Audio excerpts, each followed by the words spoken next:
Assalamualaikum, sahabat budiman. Alhamdulillah, Alhamdulillah. Kita telah berada di penghujung Ramadan, yang artinya sebentar lagi akan kita rayakan hari kemenangan. Kemenangan menghadapi segala godaan syahwat dan pemikiran juga perilaku yang syubhat selama sebulan terakhir.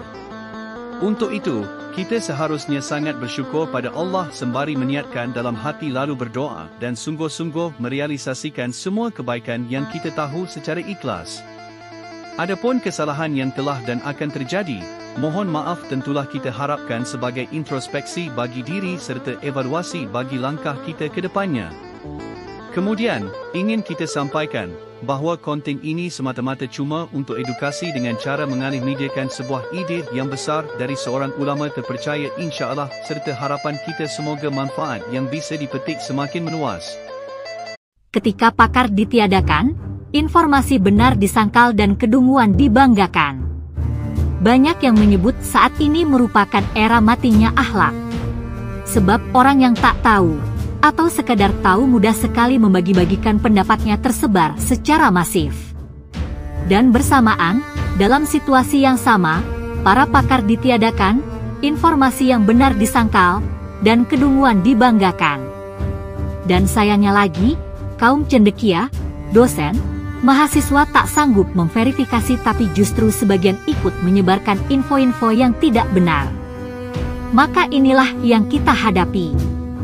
Kita berada dalam situasi di mana kita sedang menghadapi musuh bersama yang dalam dokumen Human Fraternity disebut ekstremisme akut, fanatik ekstremis, hasrat saling memusnahkan, destruction, perang, war, intoleransi, intolerance, serta saling benci, hateful attitudes. Dokumen ini merupakan hasil pertemuan dua tokoh agama besar dunia, Paus Fransiskus dengan Imam Besar Al-Azhar, Syekh Ahmad El-Tayeb, pada 2019 lalu.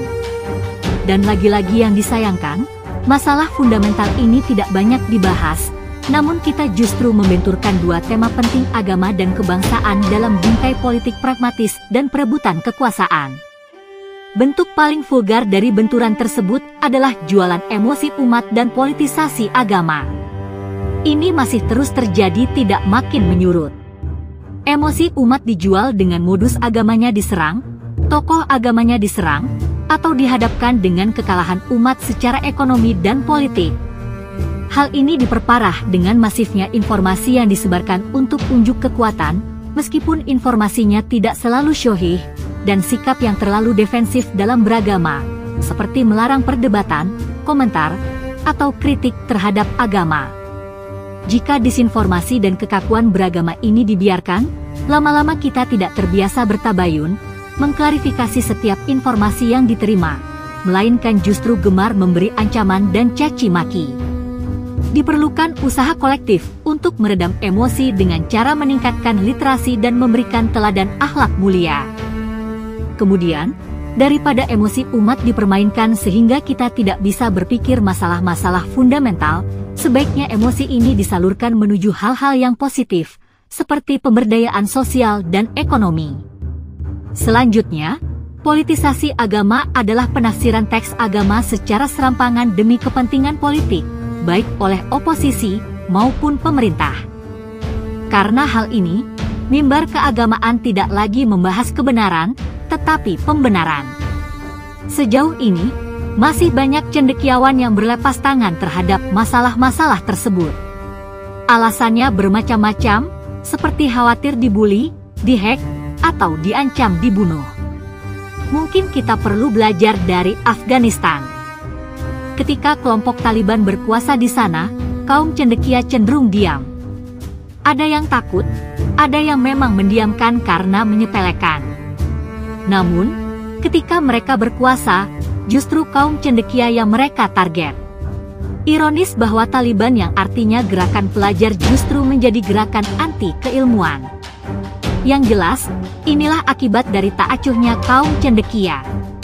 Sebagai kaum cendekia, paling tidak ada beberapa hal yang perlu dilakukan. Pertama, berkeyakinan bahwa info yang valid haruslah diberikan pemegang otoritas keilmuan. Dalam bahasa agama, kita perlu mengecek pembawa informasi, apakah dia bersanad atau tidak.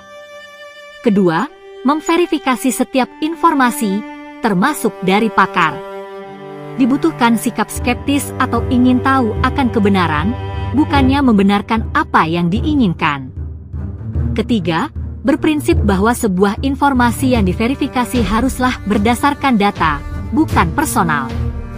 Apabila informasi hanya dibantah dengan labeling, maka hal tersebut akan mematikan diskusi. Keempat, menyadari bahwa ilmu itu berjenjang.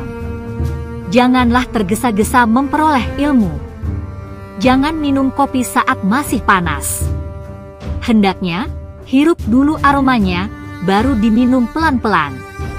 Gus Nadir Syah Hosen.